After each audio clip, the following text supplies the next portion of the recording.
fakta baru terkait dengan remaja pembunuh balita dalam lemari jadi korban pelecehan seksual hingga hamil. Benar, fakta tersebut baru terungkap dari kasus pembunuhan terhadap balita yang terjadi pada 5 Maret 2020 lalu. Tersangka berinisial NF yang diketahui masih berusia 15 tahun merupakan korban pelecehan seksual dan sekarang telah hamil selama 3 bulan. Ini merupakan suatu hal yang tentunya perlu menjadi konsiderasi. Bagaimana kasus ini akan dibahas dalam frame hukum dalam Chat Aja Law Cases kali ini.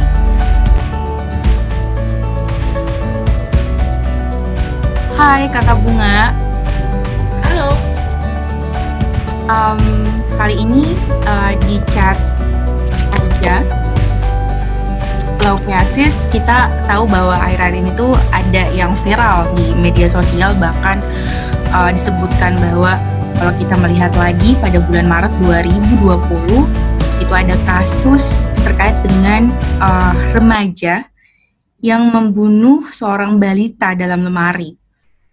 Nah, kemudian fakta terbaru yaitu sekitar bulan Mei ini banyak pemberitaan itu menyampaikan bahwa ternyata remaja pembunuh balita tersebut merupakan korban pelecehan seksual hingga hamil. Nah, di sini menariknya nih dari ternyata Kakak Bunga sendiri sudah membuat tulisan yang mengindikasikan fakta ini lebih awal.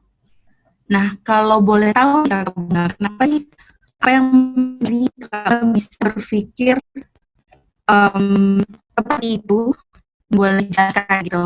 Mungkin keterkaitannya dengan ilmu-ilmu hukum lainnya boleh dijelaskan. Silakan Kakak Bunga.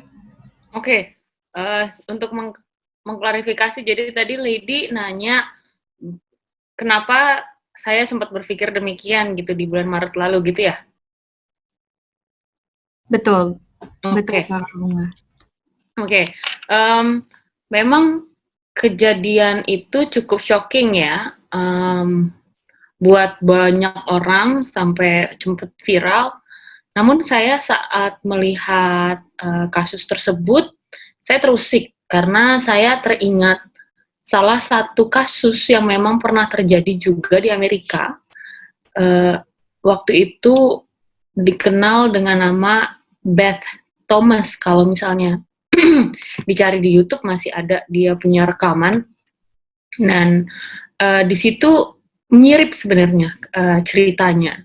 Kalau boleh saya cerita sedikit, jadi Beth ini itu anak kecil, dia masih sekitar, waktu kejadian itu dia masih sekitar mungkin 3 tahun, dia senang sekali menyakiti adiknya, adik kandungnya. Dan setelah dilihat gejala-gejalanya, ternyata dia tidak merasa bersalah atas tindakannya dia, karena yang disakiti itu adiknya tidak hanya menyakiti, mukulin doang gitu, noyor gitu ya, tapi ini maaf ya, alat vital adiknya umur sekitar nggak nyampe setahun gitu, itu disakiti gitu, kadang pakai alat. Adiknya yang nggak tahu apa-apa, cuma bisa nangis. Lalu dia juga saat ditanya kenapa demikian, dia bilang aku hanya ingin begitu gitu. Lalu dia juga ternyata behavior yang lainnya adalah dia itu suka menyakiti hewan. Jadi hewan di rumahnya itu setiap ada dimatiin. Dimatiin itu maksudnya dibunuh dengan cara yang sadis, misalnya kepalanya dilepasin dari badannya dan semacam itu. Ketika ditanya apakah kamu merasa bersalah, tidak gitu. Nah, behavior seperti itu yang saya lihat ada di NF gitu. Kok agak mirip ya gitu. Jadi di situ kenapa saya mulai cek lagi riset-riset yang dulu sering saya baca waktu zaman saya kuliah di Tilburg, karena saya mendalami viktimologi, ilmu tentang korban. Jadi saya ingat saya pernah belajar tentang ini. Nah, setelah saya baca buku dan riset-riset yang memang pernah saya pelajari, keluarlah salah satu buku Finkelhor yang ternyata sudah didukung dengan beberapa riset lainnya.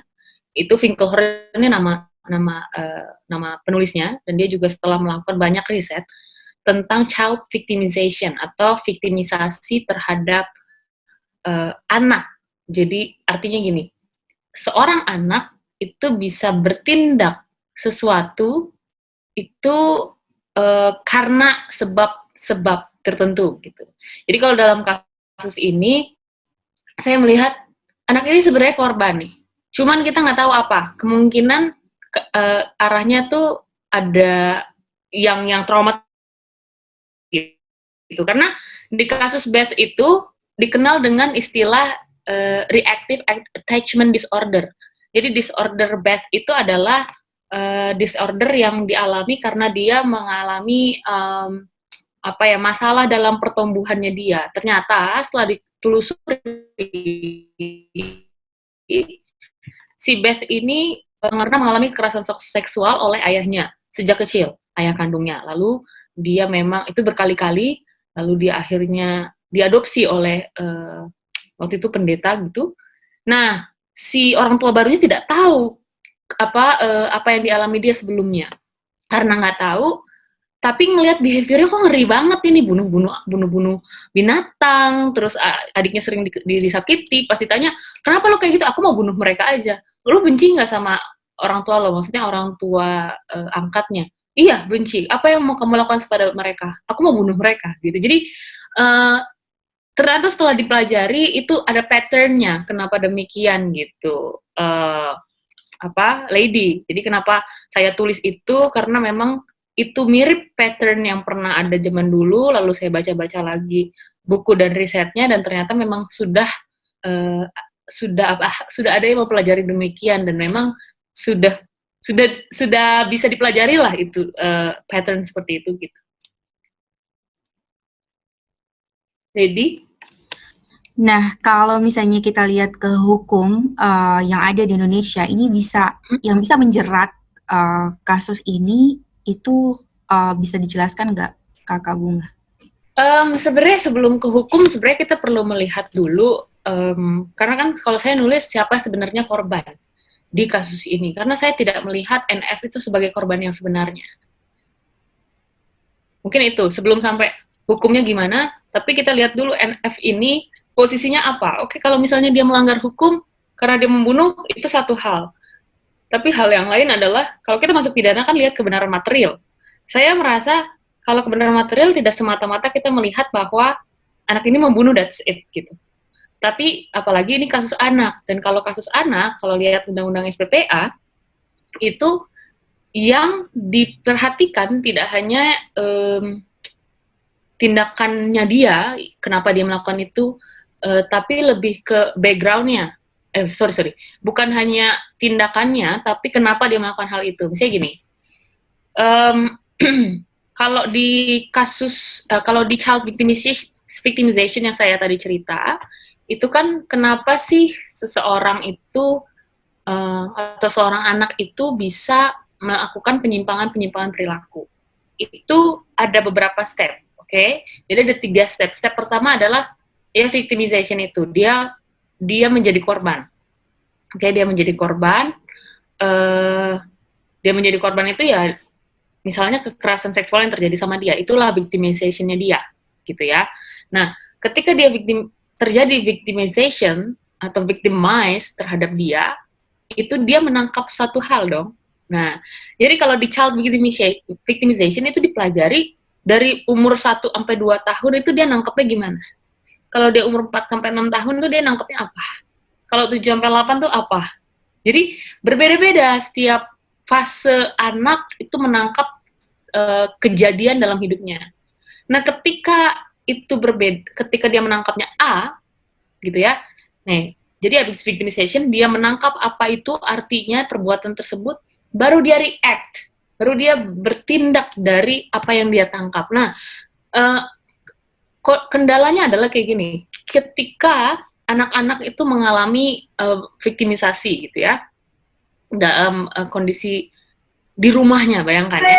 Yang paling traumatized itu apa sih? Yang paling traumatized itu ketika dia Yang paling pertama tidak mengalami kasih, harusnya dia mengalami cinta dari keluarganya toh, tapi dia tidak mengalami cinta, malah dia disakiti. Di situ dia tidak ada trust. Ketika dia tidak ada trust, lalu baru masuk ke ranah ketika dia sudah mulai bertumbuh ke remaja, ya kan? Dia nggak tahu siapa yang bisa dia percaya, dia nggak punya sort of friends gitu, kawan, di mana dia bisa percaya, alhasil, dan ternyata viktimisasi yang terjadi itu dia nggak bisa cerita kemana-mana, dianggap itu hal yang biasa. Nah, jadi ada hal yang mungkin kalau kita mungkin atau teman-teman yang biasa, ya hidupnya biasa, artinya mendapatkan kasih yang cukup dari orang tuanya, tidak akan bisa mengerti bahwa kalau kondisi mereka ini, mereka akan menangkapnya berbeda. Sehingga perasaan-perasaan yang tadi seperti nggak merasa bersalah, nggak punya empati, itu nggak bisa kita salahin dia, karena terjadinya karena viktimisasi yang terjadi di masa lalunya dia, gitu. Nah, itu yang maksud saya kenapa dia semestinya bukan dianggap sebagai pelaku tindak pidana atau pelaku kejahatan.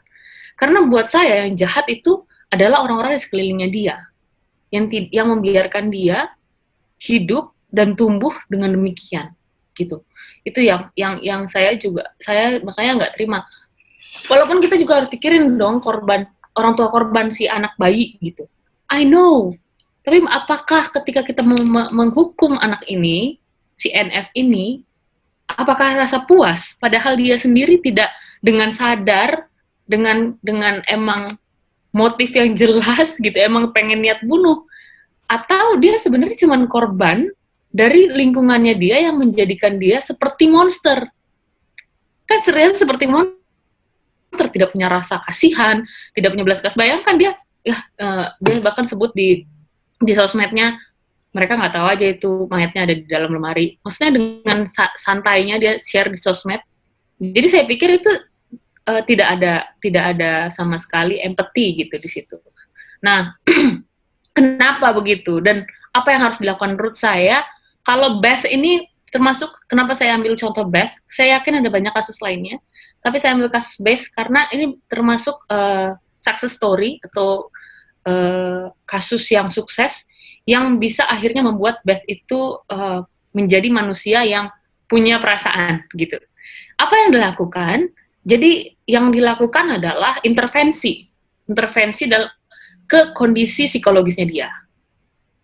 Bisa berbagai cara lah, teman-teman psikolog lebih tahu, ada CBT, ada hipnoterapi dan lain sebagainya membuat membuat anak ini bisa menjadi lebih baik, artinya secara perasaan jiwa lebih sehat.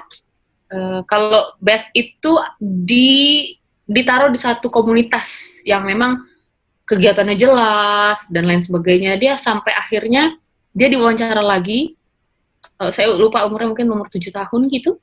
Nah di situ dia sudah dikasih lihat bahwa dia udah kasih makan binatang, bahkan dia bisa menangis ketika ngomongin ada binatang yang sakit dan lain sebagainya. Jadi dari situ kita bisa lihat, oh berarti anak bisa sembuh gitu.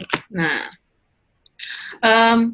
tadi kalau ngomongin soal hukum, kita harus ngulik karena ini anak, kita harus lihat undang-undang SPPA. Nah, kalau anak gimana sih sebagai pelaku tindak pidana gitu kan? Kalau di undang-undang SPPA sebenarnya ada yang namanya pembimbing kemasyarakatan. Pembimbing kemasyarakatan tugasnya apa? Pembimbing kemasyarakatan itu tugasnya memberikan hasil penelitian terhadap background anak ini. Ya, artinya apa? Backgroundnya secara sosiologis, secara psikologis, secara dan lain sebagainya. Saya pikir termasuk ekonomi finansial keluarganya dan lain sebagainya itu termasuk gitu. Dan pembimbing kemasyarakatan akan memberikan laporannya kepada hakim dan hakim menjadikan itu dasar pertimbangan putusan. Nah, jadi bagi saya yang paling penting dalam kasus ini adalah peran PK atau pembimbing kemasyarakatan, karena kalau PK akhirnya menemukan bahwa anak ini terkendala dalam secara psikologisnya, bahwa anak ini merupakan korban kekerasan seksual, dan biasanya kalau di child victimization atau itu anak ini tidak hanya mengalami kekerasan hanya sekali, jadi berkali-kali. Nah, itu yang membentuk makanya react dia seperti itu. Nah, ketika PK menemukan itu dan melihat bahwa ini adalah anak yang harus di treatment, jadi harusnya tindakan yang dilakukan terhadap anak ini adalah memperbaiki masa depannya, bukan menjerumuskannya kepada penjara, apalagi merusak masa depannya. Karena anak bagaimanapun generasi penerus bangsa ini, kalau dia sudah masuk penjara, saya khawatir seperti selama ini sering terjadi, mereka bukannya lebih baik, malahan makin lebih berantakan hidupnya. Jadi ini bukan berarti kita mengasihani pelaku kejahatan, tapi kita harus lihat satu masalah secara menyeluruh dan mencari solusi yang terbaik, apalagi bagi anak dan bagi masyarakat. Begitu, Mbak Lady. Oke, tadi Kakak Bunga sudah menyebutkan bahwa sebenarnya balita ini merupakan korban, tapi di suatu tindak pidana atau suatu kejahatan pasti ada pelaku. Nah, tadi Kakak Bunga bilang pelakunya itu adalah lingkungannya. Nah, bagaimana kita bisa membuktikan suatu lingkungan tadi atau ilmu apa sih sebenarnya yang bisa kita jadikan justifikasi untuk menjerat pelakunya nih, Kakak Bunga, karena sebenarnya kasus balita ini kan dalam proses persidangan ya, yang kalau dilihat dari beberapa sumber media itu belum putus gitu kasusnya. Ya. Saya mau meluruskan bahwa sebenarnya artinya gini, saya ngomong pelaku itu bukan berarti dia itu bisa dinyatakan bebas gitu ya, karena kalau bebas dalam pidana itu kan berarti tidak dinyatakan tidak bersalah atau tidak terbukti perbuatannya, itu bebas. Nah, sementara dia memang berbuat, itu udah jelas gitu. Cuman saya mau menggelitik aja kepada masyarakat soal pelaku yang sebenarnya itu dalam artian yang membuat itu bisa terjadi gitu. Saya kurang yakin ya kita bisa menarik sampai ke keluarganya gitu, misalnya harus tanggung jawab gitu. Tapi sebenarnya yang bisa dilakukan adalah hakim itu kan di undang-undang SPPA itu atau hakim anak itu mereka cukup leluasa dalam memberikan putusan. Nah, dan dengan konsep restoratif justice yang dielu-elukan dalam undang-undang SPPA, semestinya itu bisa ditarik. Artinya kalaupun subjek pelakunya adalah anak ini, tapi apa yang bisa dilakukan terhadap anak ini, misalnya hakim bilang bahwa orang tuanya harus bertanggung jawab untuk psikologis anak ini kah, atau harus melakukan A, misalnya saya nggak tahu sih, tapi artinya apa yang orang tua ini harus lakukan terhadap anak ini gitu, atau terhadap korban atau semacamnya. Jadi bukan orang tuanya misalnya yang bertanggung jawab terhadap perbuatan si anak ini, itu juga menurut saya tidak mungkin demikian gitu. Tapi karena dia juga harus ditarik dari pertanggungjawaban ini, menurut saya juga harus ada keterlibatannya. Atau kalau bukan keterlibatan dalam motivasi untuk membunuh ya, tapi keterlibatan dalam merestorasi kondisi baik korban yang keluarga korban yang dibunuh, misalnya anak bayi, maupun si pelaku ini. Gitu. You got what I mean? Jadi lebih ke dia bertanggung jawab untuk merestorasi kondisi, bukan bertanggung jawab terhadap perbuatan anak ini, tapi bertanggung jawablah untuk merestore, memperbaiki kondisi baik pelaku maupun korban. Begitu, Lady. Wow, keren banget ya penjelasannya. Ini yang tadinya informasi-informasi bahkan juga diskusi akar rumput itu memang terlalu sifatnya judgmental, ini bisa di-clearkan dengan penjelasan Kak Bunga. Adapun untuk yang lain mungkin dari mentor-mentor lain, apakah ada hal yang ingin ditanyakan atau sudah cukup? Atau ada yang ditambahkan oleh Kakak Bunga? Iya sih, kalau saya sebenarnya menambahkan gini, bahwa kasus NF ini cuman satu kasus yang sebenarnya harusnya menyadarkan kita semua bahwa masa perkembangan anak itu sangat krusial. Itu sangat menentukan hidup anak ini, bahkan hidup sekitarnya, gitu. Jadi untuk baik keluarga-keluarga di luar sana, orang tua khususnya yang punya anak, pastikan pastikan kita memperhatikan perkembangan anak. Gitu. Kita nggak tahu apa yang dialami dia, mungkin di sekolahnya kah, mungkin ketika dia bergaul bersama teman-temannya di tetangga, tapi jalin komunikasi gitu sebisa mungkin, sehingga kalau ada terjadi kejadian-kejadian tertentu, dia misalnya dia victimize, kita kan nggak bisa melihat dia 24 jam misalnya. Terjadilah dia di victimization atau victimisasi di sekolah misalnya.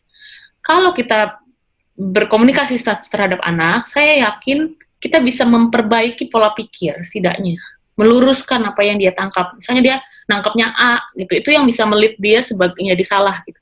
Kalau orang tua ambil bagian dalam pertumbuhan anak, saya yakin hal tersebut tidak akan terjadi. Jadi makanya kenapa saya himbau, kenapa orang tuanya perlu tanggung jawab, karena mestinya mereka yang ambil bagian untuk meluruskan pemikiran-pemikiran NF dan anak NF lainnya di luar sana gitu.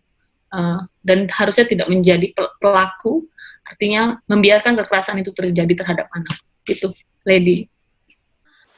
Oke Kakak Bunga, mungkin sekian chat aja Lokasis kali ini. Kita ketemu lagi di CLC berikutnya. Bye. Bye.